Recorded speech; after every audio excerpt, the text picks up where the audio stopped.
Hello, hello, hello. Let's see who shows up today. Let's see. First, kind FPV, you are first, my friend. Hold on, I'm going to move this over here. There we go. All right. It's hard getting the camera set up and everything looking the way you want to. How are you doing tonight, kind FPV? Hello, hello, hello. How's everybody doing tonight?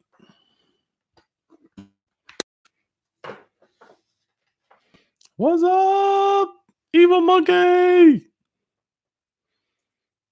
What are those monkeys doing, evil monkey?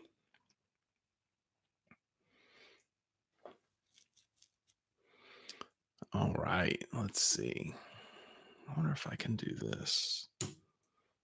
There we go. And I think I got my live stream set up here, folks. How's everybody doing tonight?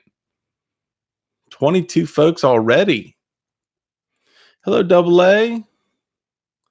Good evening to everybody there.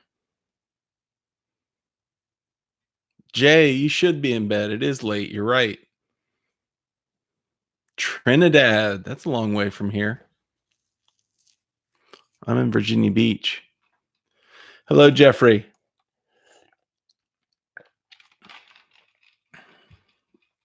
How's everybody doing tonight? It is 3 a.m. UK time. Yeah, man. It's late for our UK friends. It's also early for 12 from Alaska.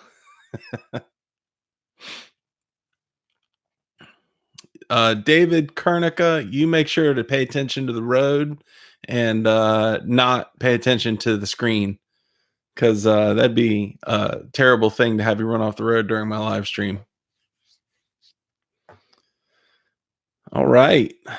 Well, you guys want to go ahead and get into it, or you want to wait just a little bit for folks to come up? And by the way, you guys, so I put a post out asking if anybody had comments that they or questions that they wanted to ask. But you guys are welcome to ask questions. Of course, I'm gonna be switching my attention all around. So, but I thought it might be fun to do a little Q&A here. So the first question we have from a very important person, Bruce X Jet, wants to know, why is the sky blue and how can we fix that? And so I actually did a little research to prepare for this question. And it turns out that the sky is blue because our atmosphere scatters the smaller wavelength of blue light better than any other wavelength. And as a result, the sky appears blue. Now, how do we fix that? Is we could probably take a tip from Venus and release a bunch of greenhouse gases into the atmosphere, which we seem to be doing at a really rapid rate anyways. So maybe sometime soon the sky will be red. I mean, we can always hope, right? And then just think about how golden hour will look when the sky is red. That's all I'm going to say. We could use food coloring. A sardronic. All right, now on to the serious questions. Let's see. How can we get you to put some flying clips up with your? You know what, Jay? I have thought about that. I would love to start incorporating flying clips from my interviewees and have them up at the same time. I think that would be a good addition, kind of like a next level up, if you will. Some of my interviewees don't record while they fly, which is interesting. So yeah, in my flying, so I put this back together. This previously had my old OG Mr. Steel Silk motors on there. And let's just say that one of them went the way of the dodo. And so I put the OG hype trains back on there, which I'm excited to fly. But I forgot that I don't remember if it's the hype trains or if it is the Mr. Steel motors, but one of them has reverse polarity. And so I didn't check which way the props were spinning after I soldered the motors on. I just took it out to go fly, and I got out to the field, and the props were spinning the wrong way, and I didn't have a computer with me. And so that was like my only chance to fly this week. So unfortunately, no flight edits from me this week, though maybe we can try to get some in the future. Is Schizo my unicorn? Schizo, everybody wants to see Charpu. I would love to get Schizo on the show. He would be fun. But Schizo would also be a very good addition to the Michael Rollins show. So I think there's a lot of questions that people have about him, and I think it would be interesting to really delve into what makes Schizo, because I think there's a whole lot more there than a lot of people even know. As a matter of fact, I talk about Schizo a little bit in the next episodes that are coming up. So you guys can take that for a hint for who it might be. So let's see. Johnny 5 has a good question, kind of in line with what was just asked. How big do you need to get to budget more time for flying FPV? And I think this is an interesting question, because wrong way, you're right. I think this is an interesting question because there's this idea that I've given up a lot of flying time in order to do editing and producing time. And as a result, I really haven't flown that much. And so the question becomes, like, for me at least, how do I make sure that I stay attached to this hobby in a real way, as opposed to just as like in a journalistic way? And I kind of went through a phase here recently where I burnt out a little bit on flying. I've been trying to get my boys in the air. It's been tough. So I'm starting to get the itch again. Where I work, there's some epic building dives. And so I'm kind of thinking that I will probably be back in the air sometime in the very near future, which is why I just went ahead and soldered the motors to this. This is an ancient F3 board with a red rotor OSD. Back in the days before Betaflight even had an OSD. It's actually my favorite OSD though. So, but it is really hard to find time to fly. And what John Eska here is asking is, when will it actually become a priority that you have to fly again? And I don't know the answer to that. I would like to fly soon, but I think the funny thing is that I all of a sudden don't feel a compulsion to film when I'm flying, which I think changes the equation for me. So I would love to go out and film a vlog and do a bunch of stuff like that, but I don't feel like I have to. And so maybe I can just get out there and fly. Double A, you have a good Double A, by the way, in case you don't know, has volunteered at every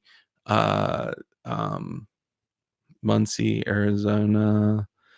The name escapes me. IO, every multi GP IO so far, and Chris Thomas swears by him, and he gets out there by volunteering. So just remember that you can volunteer your way into these events as well. Do you think you could get to interview people outside the hobby that make the regulations? Here in the UK, we are looking at possibly breaking the law just to be able to fly. Jay, it's interesting. The Rampage also, yes, Double A also volunteered at Rampage. Take a page out of Double A's book and go volunteer. That's a good way to get connected back to meeting people and being part of the hobby.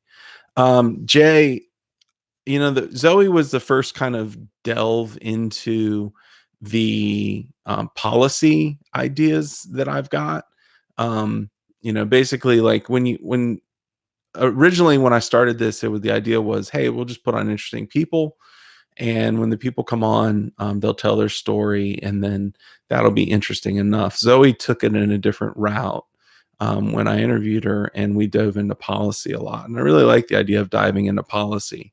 But it definitely takes a different type of interview to get into policy, because you got to have the right person that you're interviewing, and you've got to have the right understanding to get to the policy questions. I do have someone scheduled for an interview in mid-November, which means that they should probably come out in late November. And um, it will be a totally policy driven interview. So there will be more of that in the future. Right now, we can actually hit a question that someone asked. Uh, hater hate eternal maver hate eternal maver asks, what do you think of all the regulations going on around the world? Good thing to keep idiots in check, or unnecessary hassle for hobbyists? um, I think that a little bit of regulation is not a terrible thing. On the other hand, I think that idiotic regulation is awful. And I don't know that we've found the balance for that yet. Should we have to register these vehicles that we fly? Maybe. Um, on the other hand, should it just be complete chaos in the skies? No. Should there be some accountability if some idiot goes rogue and they crash a drone into a helicopter or a plane, or do some kind of damage? Yes, that person should be held accountable. Um, it's a fine line between holding somebody possibly accountable and at the same time having regulations that are light enough that we can, as a group of hobbyists, fly. Um, I think what's interesting is that we're probably all a lot more conscientious about flying than some of these guys that get their Mavics for the first time on Christmas and take them up in the air. Not to hate on Mavics. I mean, I got a Mavic in the room here with me somewhere. An aerial photography platform is awesome for what it does. And I actually pull the Mavic out periodically and do some aerial photography work. But it's kind of funny to me. There's a couple of guys that go there. I live near a big soccer field, and there's a couple guys that every night are going out and flying at night. They're flying. It's like a Spark. I think they're flying a Spark, and they're flying their Spark every night after dark. And I just kind of want to stop and be like, guys, this is technically illegal. Like, I don't even know if you know it. But it's not my job to play cop. So I'm gonna let it be. Hate Eternal Maver also asks, how old are you? I'm 42. And where do you see your show going in the near future? For October, we're taking it into the Give Back October. So in case y'all haven't heard about it, which if you've been watching the interviews, you probably have heard about it. And I really wish I could, wrong way. I'm sorry that we're old. I really wish I could remember who asked me, but somebody posed just a really point blank question of, what are you going to do when you run out of people that are famous to interview? And I thought, that's a good question. How many times can you have Steele? How many times can you have Noack on? How many times can you have Capper or Drew or, the super famous people on? And it really led me to remember that there's a lot of people that don't get the spotlight, that, like Double A, you would be a great interview because you've been volunteering and behind the scenes and a boots on the ground guy for a long time. And that kind of story needs to be told in this community to remind us where our roots are. Because, it's easy to get here looking at YouTube and focusing on, oh my God, so and so has 60,000 followers and Steele has 175 or however many he has, and oh my god, they're so famous and they're rolling in YouTube money. And um the uh the fact of the matter is that, there's only a couple Ladribs, there's only a couple Steels. I mean, there's only one Steele, there's only one Ladrib. um but there are hundreds, if not thousands, of us that are running around that love the hobby and don't get the acclaim. And each of us has an interesting story about what got us into this thing. And so for October, I'm going to try to tell some of those stories. I'm going to try to tell some of those stories about people that aren't famous, people that, they might have some notoriety. But one of the fellows that I'm going to interview, there's heartache involved. Man gave his heart to FPV, and it didn't necessarily go great. To had to take a step back and experience a lot of burnout, and those kind of stories need to be told along with the super awesome, hearing about the famous people. So that is where I see the show going in the near future. um FPV authority, I love you, man. I don't even know how to take you, but I love you. um the the show will go to Give Back October in October, and then from there I'll just keep plugging away. um Try to get fun people to interview, try to get interesting people to interview, and just keep it up. Let's see what we got up here. Wrong way. I do not know who the DRL champion is. I have been covertly trying to figure it out. I don't even believe that the DRL championship has been raced. So take that for what it's worth. Um, Danger Dave, I'm not a great flyer either. I'll have to say that. Um, Double A, you deserve a question. Do you enjoy interviewing everyone? And is that bringing you a connection with all of us? Is it satisfying? Yes. Um, I do typically enjoy interviewing folks. I enjoy talking to people. It's just kind of one of the things I'm good at. Um, some of the interviews I've had have left me feeling less than elated. Some of them have left me feeling anxious or left me feeling sad. The one that's coming up this week did leave me feeling sad.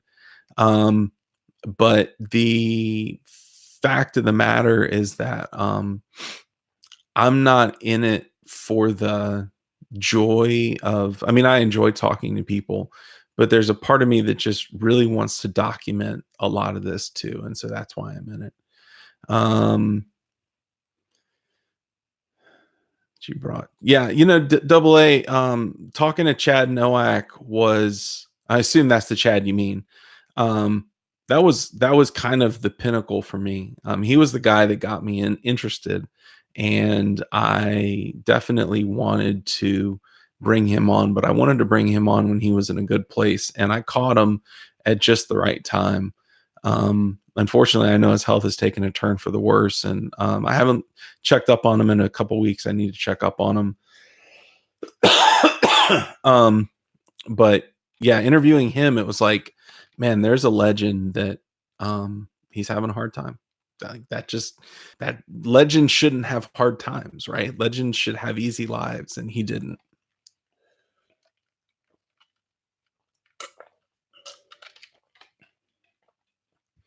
Pete Cleveland asks, will you continue to maintain your stance as a consumer, or are you shifting towards a participant observer mode? I will continue to fly as long as I can. The time for flying right now is very minimal. Um, I don't know that I'm going to be uh, able to keep in the air every week, but I will. I would like to get out more than I do now. So let's see. Someone asked, when is Charpu going to be scheduled? So part of the interesting thing, there's this whole, before somebody comes on the interview, I have to get in touch with them. And I have enough notoriety at this point where typically I can reach out to somebody and they respond in a relatively short time period. And I've had a few people turn me down. Most people are like, "Yeah, I'd love to be on the show."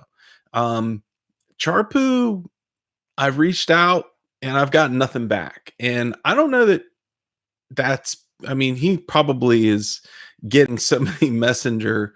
I typically reach out on Messenger, and I probably need to find a better way to reach out to him. But I also don't want to violate um, the rules of engagement, if you will. So, like, if I like hound this guy down and make his life miserable, it's not going to be a good interview. He's going to be pissed off, even if he even decides to come on. Um, I would love to, Jeffrey. I can't tell you who turned me down. But and it wasn't a turn me down. It was a this is not a good time for me. Maybe another time. Um, but I got to make sure that I go about connecting to people in the right way. I don't want to leave a bad taste in their mouth before they even come on the show. So, will I ever interview Charpu? I don't know. Do I have paths that I could possibly leverage to get Charpu's attention? Yes, I do. Have I leveraged those? No, I haven't because I don't know if it would be appropriate. And that's something that I'm feeling out right now. Um, Mongo, Chad Capper, Chad Nowak, Steele, um, all those guys could get me in touch with Charpu. But I don't know that that would be the right way to go about it. And so I'll just take my time. There's a possibility that if I interview Charpu, there just won't be anybody else to interview at that point. So you never know. Um, let's see. Boots FPV. I lost half my foot 3.5 years ago, and that's when I found FPV. I was stuck in my house for quite a while and learned how to build really well. I'm not the best of flyers, but can build anything. Boots, that's awesome. Building is definitely, I enjoyed it to begin with, but it is not my favorite skill. I have spent I like to spend time in the air, but I tend to break things very quickly. So go figure. ICAP, he would be a hit.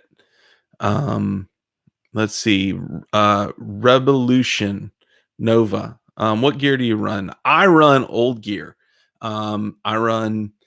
I've got a couple. I like good motors. But then my favorite board is an X-Racer F303. For any of you old school folks that are out there, and the Red Rotor OSD. Those are that's my favorite. I've never had to put a cap on a quad because the Red Rotor OSD handles voltage so well. And in terms of, I don't know, I have some random Foxy or VTX that I bought a bunch of that I've just been, I'm down to none. So pretty soon I'm going to have to go get new, I'm going to have to go get new, VTXs, which is going to be a bummer. I fly an old X9D, not an X9D plus, Tyrannus. And yeah, my sons actually have more recent gear than I do, which is pretty funny. Let's see. Let me look through these real quick. Danger Dave, you're right. Charpu is busy with anime. I mean, he's got a full career. Like, and for the record, I work for a startup based out of Oakland, even though I live here in Virginia Beach, and there's not a lot of time. I mean, I do what I do here in the wee hours of the night, when my family's sleeping. Between family time and working, and then there's just not a lot of time to do anything else.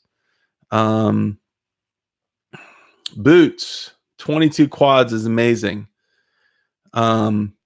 Stratton Ford, good to see you too, my friend. You had another question. Have you tried Flight One? I have not. I have heard magical things about Flight One, but we'll see what happens. The fact that I don't like to build means that I kind of stick with the things that I've already built. So we'll just see. I'm going to go back to the folks that asked questions earlier. Flying Blind FPV asks, what was your first FPV interview? And what interview was it that sprung you to the prime people to interview? So Gravy Leg, I'll answer that in just a sec, I promise. My first interview was Chad Capper. Chad and I had been in touch periodically for various reasons. None of them business, by the way. Prior to his interview, I interviewed him first, and that sent me from like under 400 subs to over 1,500 in less than 2 weeks. And I went from Capper, I think I interviewed but that interview with Capper was the one that kind of put me on everybody's radar. And then from there, I just kind of built on it. I would approach the next person, approach the next person, approach the next person, and people for the most part said yes. And so it's just been one after the other. Having a good relationship with the guys at Rotor Riot has certainly helped me.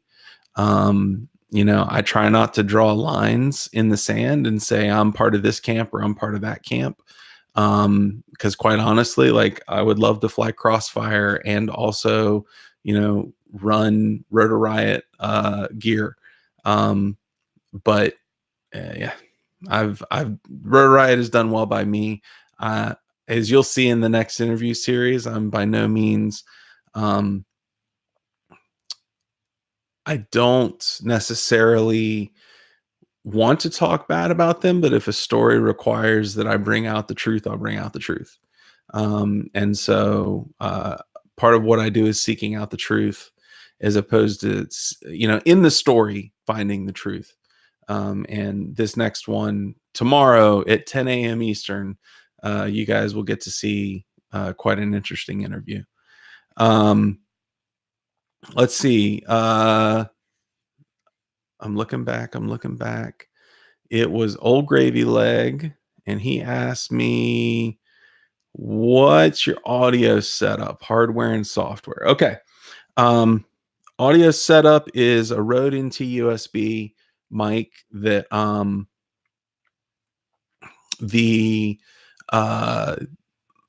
Joshua Bardwell sent me. Actually, I interviewed him, and I told him the first thing I said to him was, "You sound awesome." And he asked me for my address the next day, and about 2-3 days later, this showed up in the mail. It was an incredibly gracious, kind gesture. These are not cheap mics. It runs into my 2015 MacBook Pro, and then my video setup is a Lumix G7 that runs through an Elgato Cam Link into my MacBook Pro, and the MacBook Pro powers everything. All right, Double A has another question. Oh, hold on, let's see. Danger Dave, I understand just with my job, which is assistant manager of parts store. Danger Dave, it's hard to find time to fly. MB, I don't want to necessarily say who said no to an interview. I've had some people no answer, and I've had one person say no. But it wasn't even a no. It was a, I will, it was a, now's not a good time. So I'll reach back out to that person and maybe we will hear from them. Goodbye Lo-Fi. I don't know what happened to that message. I never saw it. I didn't get rid of it. I'll go check out the message that you edited and I'll answer it. I promise. Let's see. Double A says, since you test based so many so far, you need to reward yourself by going to 2020 IO. You know what? I would love to go to 2020 IO. I need to make the time and prepare for that. I think it would be fun to maybe take my boys and just go meet people. Trappy actually was on me about being at the 2019 IO. He was like, man, you got to go. You got to go. You got to go. You got to go. And I just, there was no way I could swing it this year. But next year, I'm going to try to go to the 2020 IO. Thank you, old gravy leg. It is a good setup. I like how it sounds. I don't like how Skype treats the audio, but that's besides the point. Let's see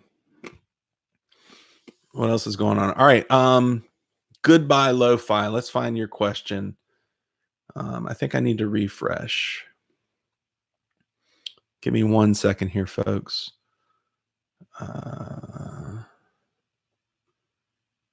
Oh, goodbye. Yours got held for review for some reason, which is weird. All right. So goodbye asks, I just now noticed this. So I'm going to go ahead and answer your questions. What is the most surprising thing you've learned about yourself by doing these interviews? And what is the most surprising thing you've learned about one of, I'm assuming it's interviewees, your interviewees? When will I be interviewing? All right, so let's start at the top. What is the most surprising thing that I learned about myself um, doing these interviews? I learned that I have the ability to put together a consistent show and put it out every week. I am not the most disciplined, or definitely follow through is something that I tend to struggle with. And putting out the show every week has given me something to really focus on. Back in August, I set a 30-day challenge to myself to be more organized about putting out content. And that was a resounding success. I came up with a good process for putting content out. And I was shocked by that, quite honestly. So that is probably the thing that has that I've learned about myself, which is that there is somewhere inside this very inconsistent person is enough consistency to put out however many weeks of interviews I've done so far, with a brief hiatus for being sick. What is the most surprising thing you've learned about one of your interviewees? I can't tell you. There's a portion, and I don't know that I don't advertise this a lot. I don't talk too much about it. But the when somebody comes on my show, they have the ability to throw a timeout. They have the ability to say, stop. I'm not comfortable with that question. I don't like that question, or maybe we shouldn't air this. They have the ability in the moment to say, I don't want that to go out into the public. I want the people that I interview to be comfortable. And as a result, I've learned some pretty surprising things, and things that have people have not necessarily wanted out in the public.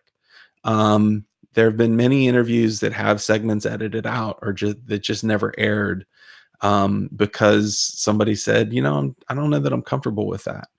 So I would love to tell you what the most interesting thing I've learned about my interviewees has been, but it's a matter of privacy that I don't, so I won't.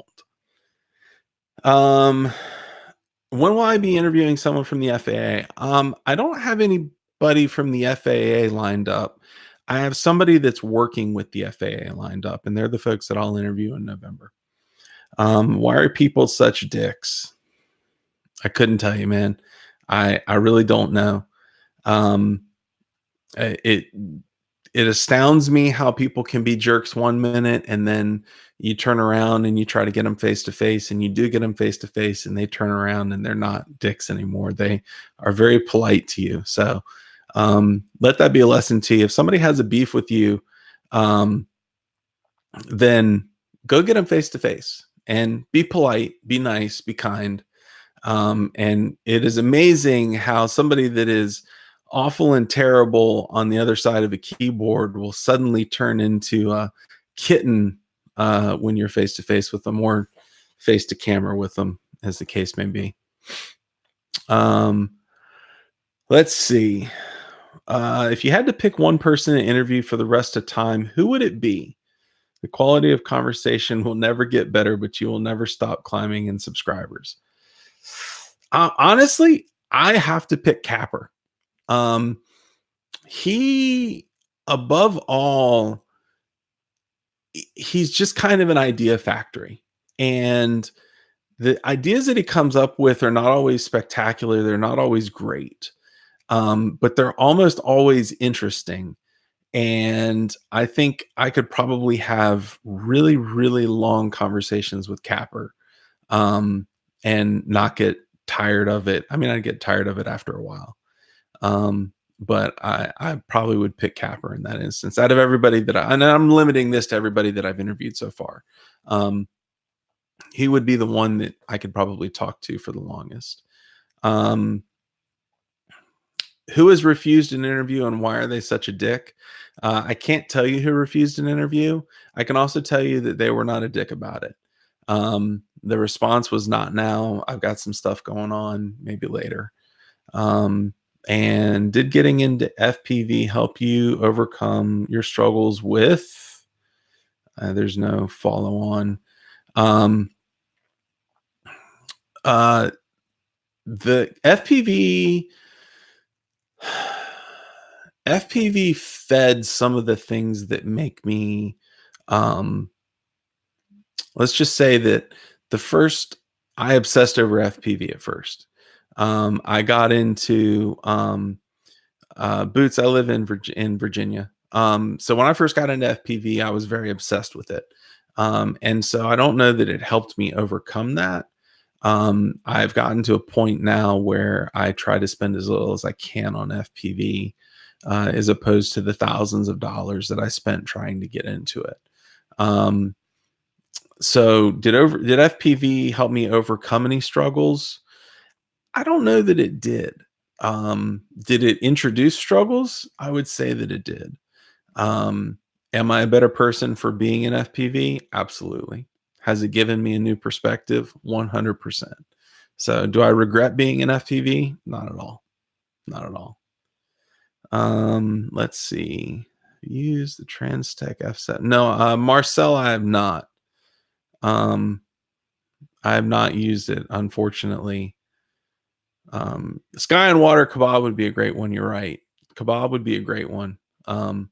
He's also another guy that has just amazing ideas. You're right. I'd have to say it's a toss up between Capper and Kebab.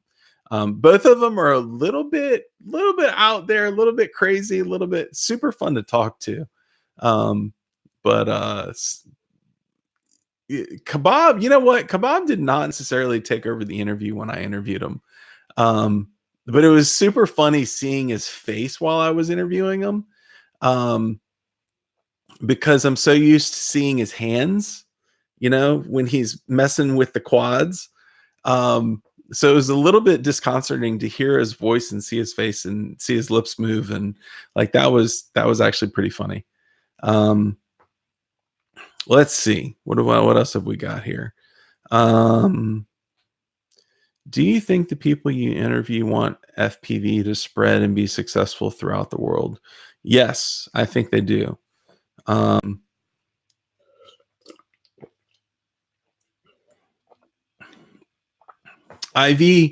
I think a good interview for you to listen to would be Chad Nowak. And the technology has changed wildly, drastically from and Sander Sasson.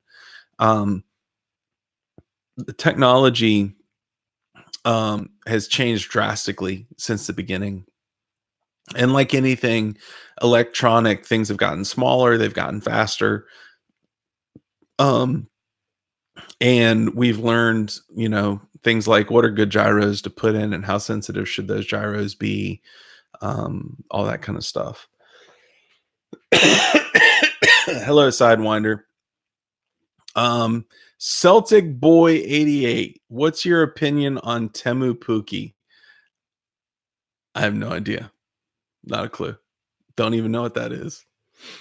Let's see. Let's grab some questions here. Old Gravy Leg, I have tried Zoom for my job, and it is not my favorite. The whole thing about it installing a undying server on your Mac kind of turned me off. So anyways, I mean, I could try Zoom. I've got a good setup now with Skype, but I'm always willing to expand it. Um, Digital or analog FPV VTX? Okay, Bird's Eye. So this is a good question. Digital meaning the DJI stuff that's out, or analog. And I've gotten the chance to, I've flown plenty of analog, and I got the chance to ride along with Ladrib while he was flying, and we were both using the DJI goggles. There's two things that sold me on the DJI goggles. Number one, Ladrib punched out, came over the top of a pine tree, and I could see every needle. Like it was so unbelievably clear that it was almost unreal. And that was that sold me on digital. The other thing that sold me on digital were my glasses. My glasses fit inside the DJI goggles without a problem. When I fly with my Fat Sharks, I fly without my glasses, and I have a pretty terrible set of astigmatisms. So I actually fly with very blurry vision on top of the blurry analog signal.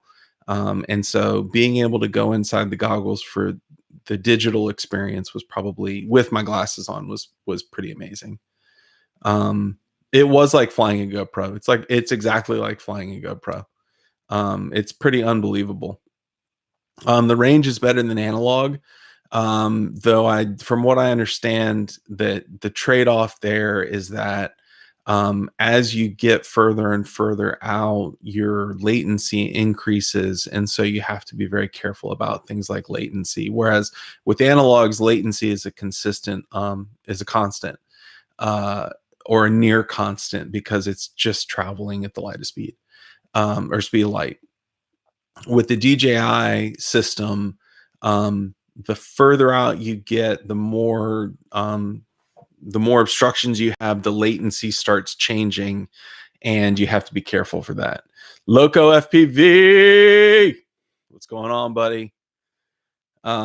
Y'all need to go check out Loco FPV. He's got some good stuff. He always has amazing edits, and that is why he will be on the show in October, among other things.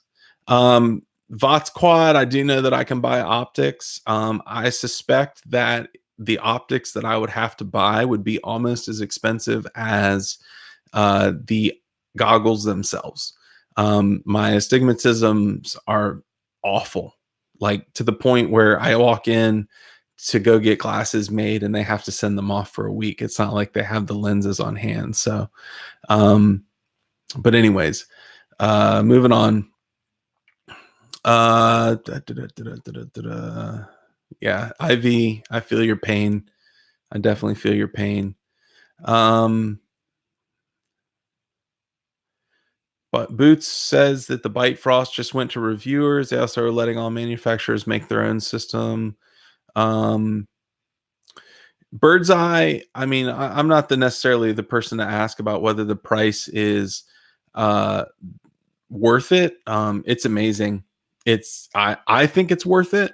If you're starting out, it's definitely worth it. If you're like Boots and you have 22 quads, it's probably not worth it, because he's got to spend 70 to 100 and some dollars to get all those quads configured over to the DJI system. So for me, it would probably be worth it. I just don't feel like spending the $1,000 I need right now to convert everything.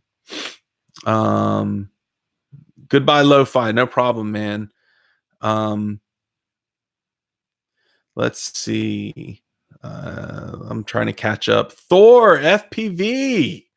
Look at that, man. Virginia Beach and Virginia in the house. You just dropped your phone, Rob.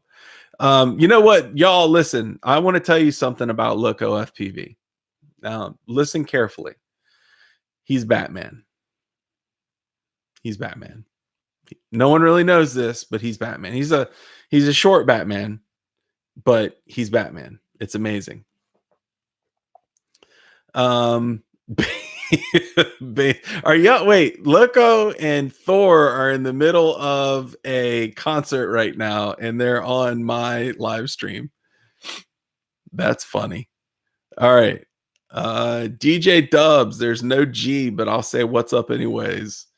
Old Gravy Leg, what's your favorite build? I love the MQC Fusion frame.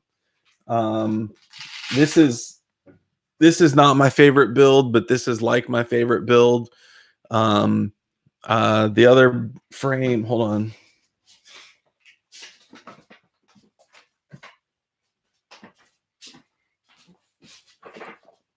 Here, let me put this thing back in focus.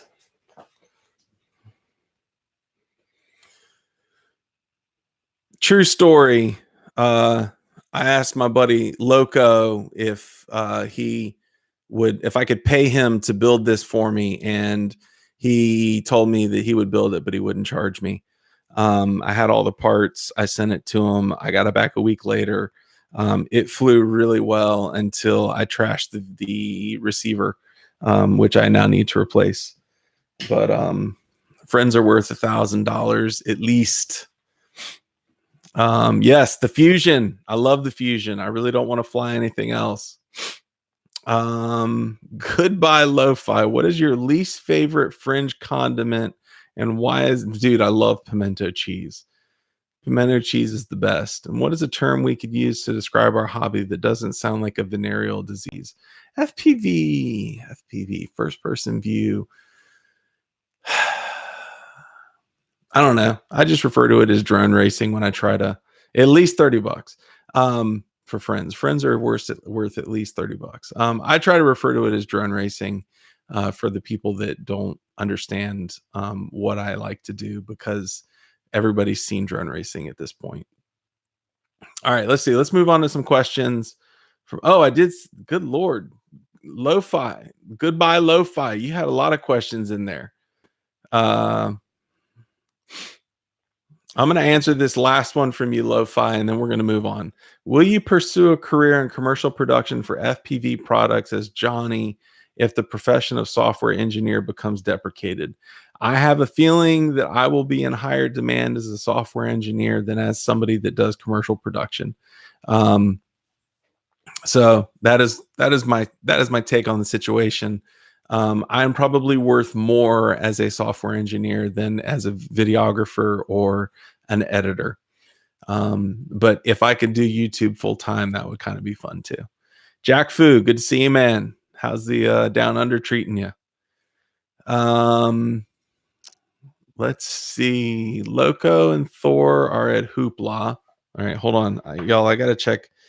There's messages being sent to me, which I have to check now.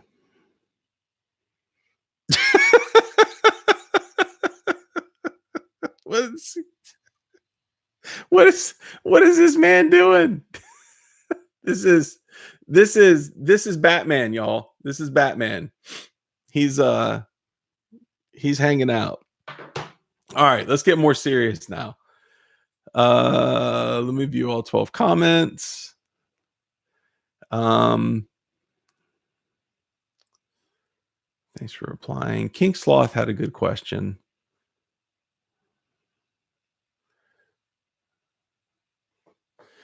King Sloth asked me, what made you start making FPV podcasts, and how has it changed your life, your everyday life?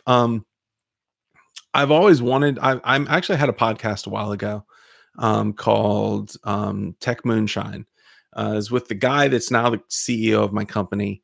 And it was fun to put together. I did all the production work, and then I did all the scheduling, and I put together a skill set that made it easy for me to do podcasts.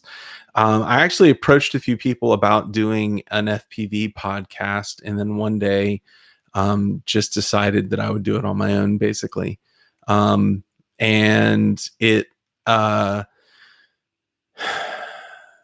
the whole thing with Chad Capper, when I interviewed him, went so well. Then I had Lexi on, and then after that it just kind of took off, and it's been easy to do. The one-on-one thing doesn't bother me. I don't feel like I actually need someone else to carry the show with me. So it's worked out. I don't know.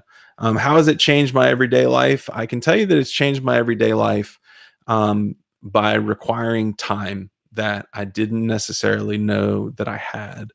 Um, the editing an episode or a set of episodes typically takes a few hours. There's the interview itself. I typically do interviews in batches, so I'll line people up 1, 2, 3, 4 nights in a row, and that'll set me up for a month's worth of interviews. And then I start cutting them into 3 segments and then move them on. But I have to say I enjoy the process. There are definitely days where it's just like, man, I gotta go edit. But then I get into listening to the interview again and I enjoy it. So, Boots, I do think I have a good thing going. Good night, Loco. Eugene Motley has an interesting question. What's your screen time to work hour ratio? So far, my record for special effects work is 28 hours oh my God, dude. No. I probably spend 3 hours on each interview, and that gets me an hour's worth of content. So it's 3 to 1. I don't think I've ever spent anywhere close to 28 hours on the 3.5 seconds of footage. That is amazing. My bird's eye photography.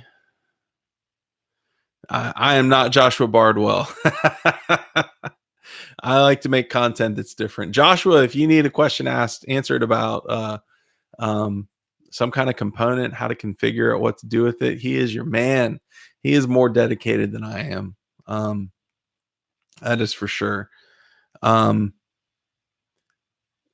Loco, I love you, man.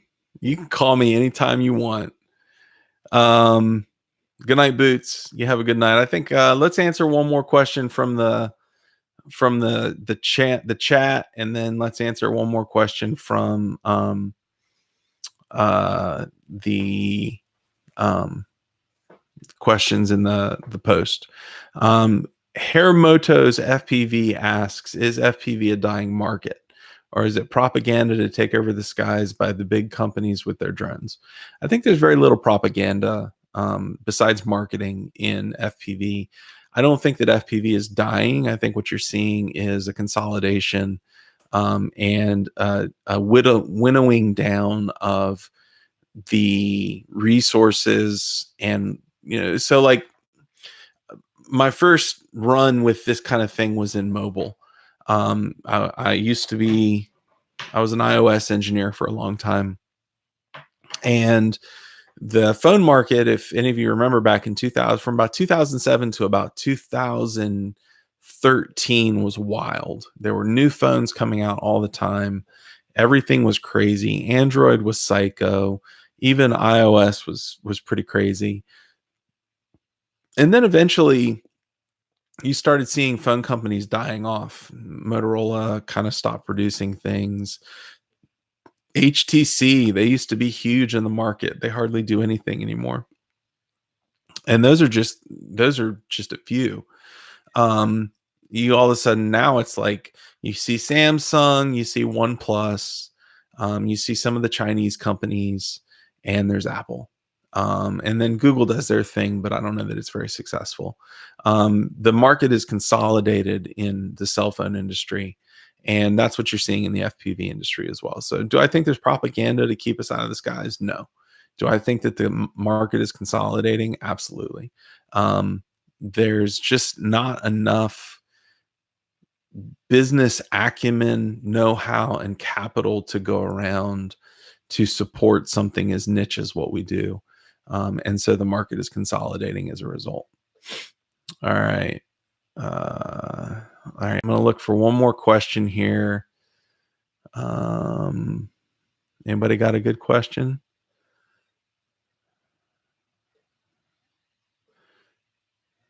Noah Reinhardt, I need to get out and fly with you guys. Yes, sir, you do.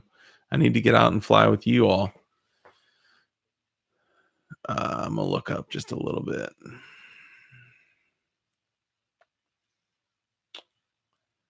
Still can't believe that Goodbye Lo-Fi thinks that pimento cheese is terrible. That's just awful. Just scrolling through. Boots FPV lets everybody know that RunCam is selling RunCam 5 lens replacements. A Skadoosh interview would be fun. Double A talked about Skadoosh. I bet he would be a lot of fun.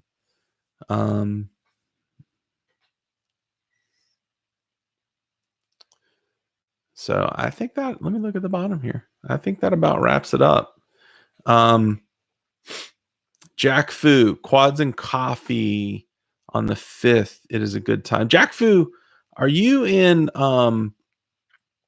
okay, Goodbye Lo-Fi. I'm glad that you like pimento cheese because that we probably couldn't have been friends. Jack Fu, are you in Australia or are you in Orlando? Bird's Eye, I fly fields because there's no bandos around here.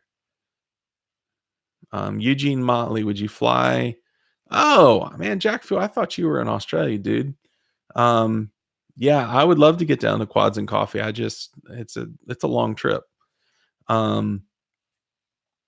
Trees, yes, trees. Trees and fields are my favorite right now because I don't have a choice.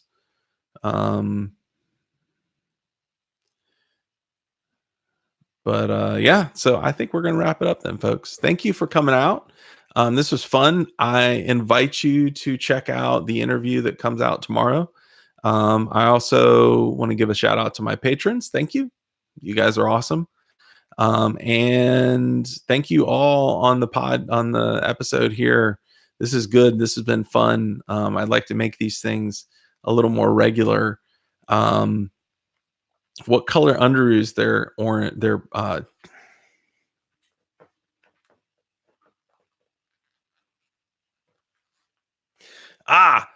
my underoos are orange and white stripe.